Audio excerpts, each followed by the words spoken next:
during the presentation, you were talking about a tech that powers an exabyte scale data lake, but you went beyond the tech.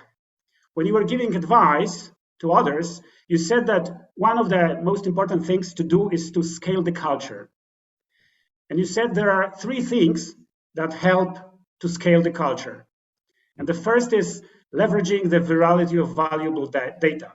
Can you tell us what do you mean by that, and can you give us an example of that?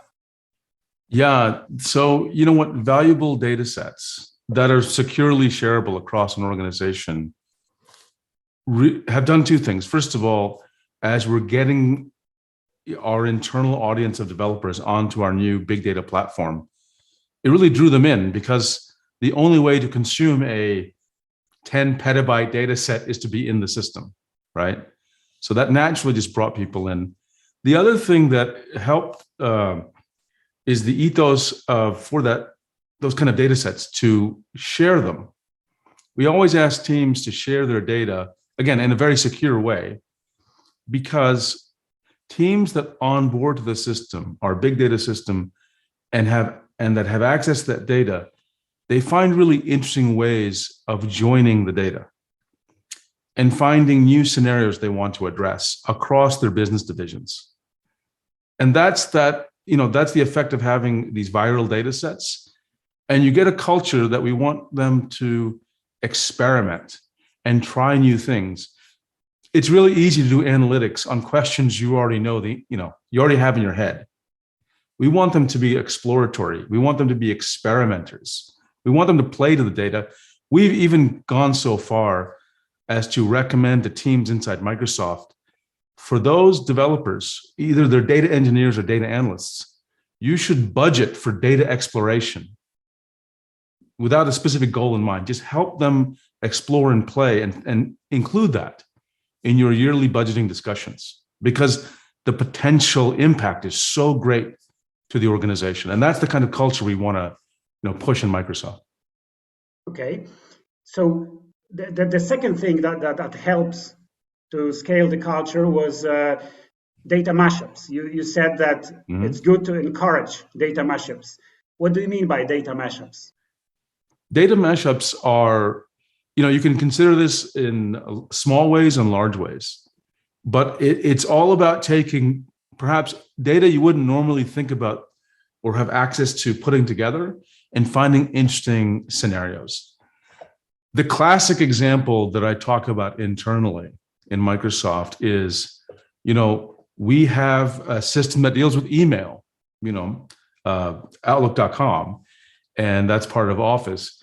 And then we have Bing, and Bing's job is to serve ads. Now, at the high level, these seem like very unrelated things, but we can take advantage of interesting data. And one of the best mashups that, just to illustrate the business value, is because, as you know, email is subject to a lot of spam and subject to a lot of sort of malicious attacks trying to get you to click on, really bad sites.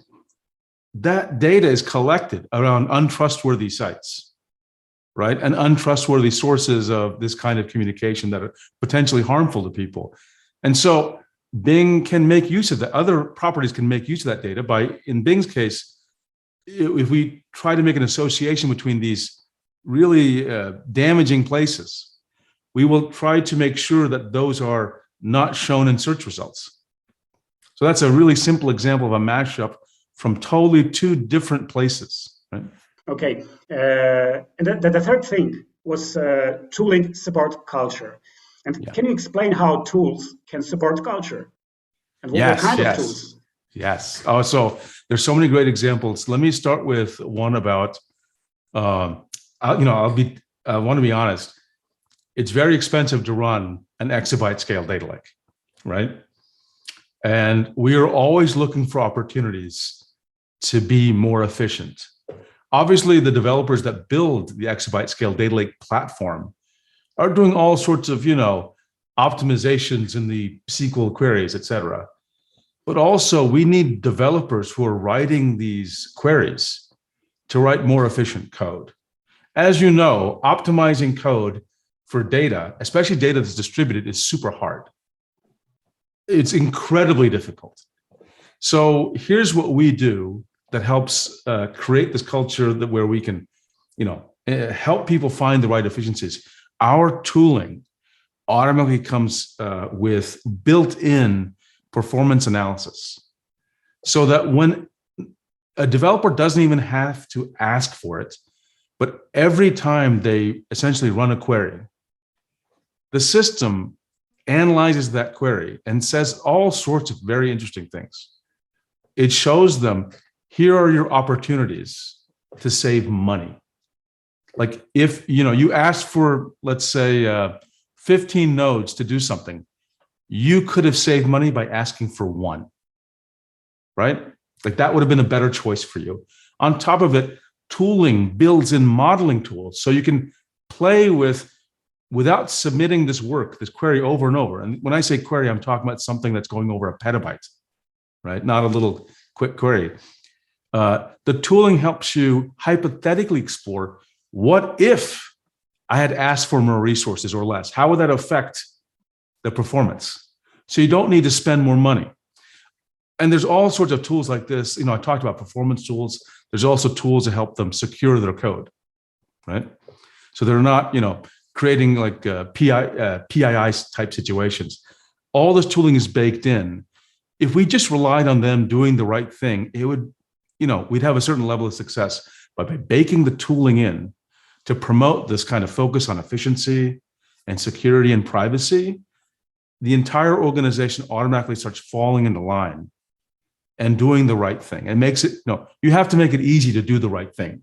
And tooling is a great opportunity to do that.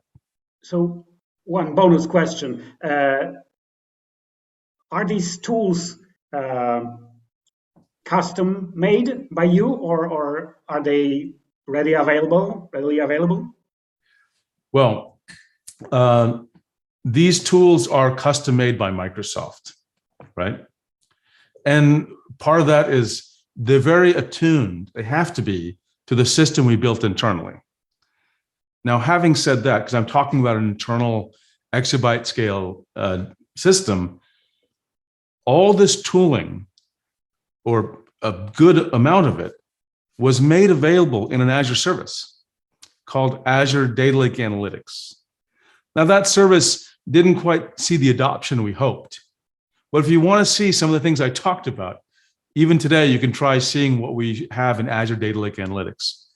And going forward, as I think you'll see the thinking behind that tooling sort of appear in other parts of Microsoft as we get more and more customers to operate at this massive scale. Okay, Saveen. So that were my questions. Thank you very much for the interview.